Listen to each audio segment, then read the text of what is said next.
दोस्तों, जैसा कि आप तमाम लोग जानते हैं कि बिहार में विधानसभा का चुनाव इसी साल के अक्टूबर नवंबर में होने की संभावनाएं हैं और यही वजह है कि अब तमाम जो राजनीतिक दल है वो पूरी तरीके से बिहार में एक्टिव हो गई है, अपनी तैयारी में जुट गई है कि किसी भी तरह से इस बार सरकार बनाई जाए, सरकार का हिस्सेदार बना जाए और ये तमाम कोशिशें हो रही हैं। इस बीच आपको बता दें, ऑल इंडिया मजलिस इत्तेहादुल मुस्लिमीन यानी कि AIMIM ने एक बड़ी खबर साझा की है। आपको बता दें, बिहार मजलिस इत्तेहादुल मुस्लिमीन के नेता ने ये सूचना दी है, खास करके हमें इस पूरे मामले की जानकारी जो यूथ के प्रेसिडेंट हैं बिहार के आदिल हसन, उन्होंने ये खबर साझा करते हुए बताया है कि किस तरीके से बिहार में अगले महीने में, जी हाँ नेक्स्ट मंथ यानी कि जुलाई में ओवैसी भाईजान आ रहे हैं। जी हां, सिर्फ असदुद्दीन ओवैसी नहीं बल्कि ओवैसी भाईजान कहा गया है और तस्वीर भी जो साझा की गई है उसमें दोनों भाइयों की तस्वीर है, एक तरफ अकबरुद्दीन तो दूसरी तरफ असदुद्दीन है और ये उम्मीद की जा रही है कि अगले महीने में ये दोनों भाई जब बिहार पहुंचेंगे तो उसके बाद राजनीतिक बिसात क्या हो सकती है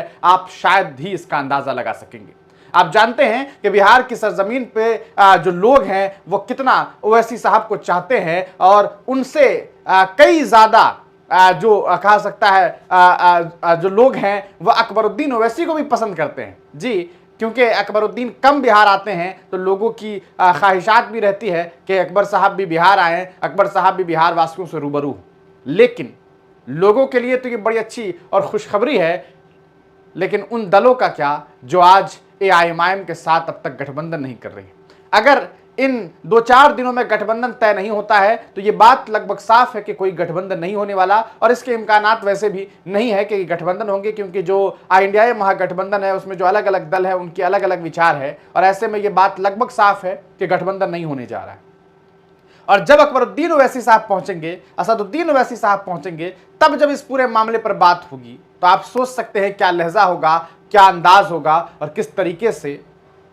बयानात होंगे। आपको क्या लगता है कि जब अकबरुद्दीन ओवैसी साहब बिहार पहुंचेंगे, खास करके सीमांचल की सरजमीन पर पहुंचने की उम्मीदें ज़्यादा होंगी और असदुद्दीन ओवैसी साहब पहुंचेंगे तो लोगों का जो जुड़ाव है वो मजलिस इत्तेहादुल मुस्लिमीन से किस हद तक बढ़ सकता है। आपको बताते चलें, सीधे तौर पर बिहार के प्रदेश अध्यक्ष AIMIM के अख्तरुद्दीन ने यह बात कही थी कि हम ये चाहते हैं कि इंडिया महागठबंधन हमें शामिल करे, हम साथ मिलजुल करके उनका कहना था हम साथ मिलजुल करके जो है चुनाव लड़ेंगे और जो ताकतें हैं, जो इस देश में फिरका परस्त ताकतें हैं, हम उनके खिलाफ मुत्तहिद होकर के लड़ेंगे और उन्हें हराएंगे। लेकिन ऐसा मुमकिन नजर नहीं आ रहा है। तो ये एक बड़ी खबर है कि बिहार आने वाले हैं अकबरुद्दीन ओवैसी और असदुद्दीन ओवैसी। आने वाले दिनों में क्या कुछ तस्वीरें सामने आएंगी वो हम आपको दिखाएंगे। आपको क्या कुछ उम्मीदें और आपको क्या लगता है कि क्या इस बार बिहार में मजलिस इत्तेहादुल मुस्लिमीन को कुछ बड़ी कामयाबी मिल सकती है? अपनी राय जरूर लिखिएगा।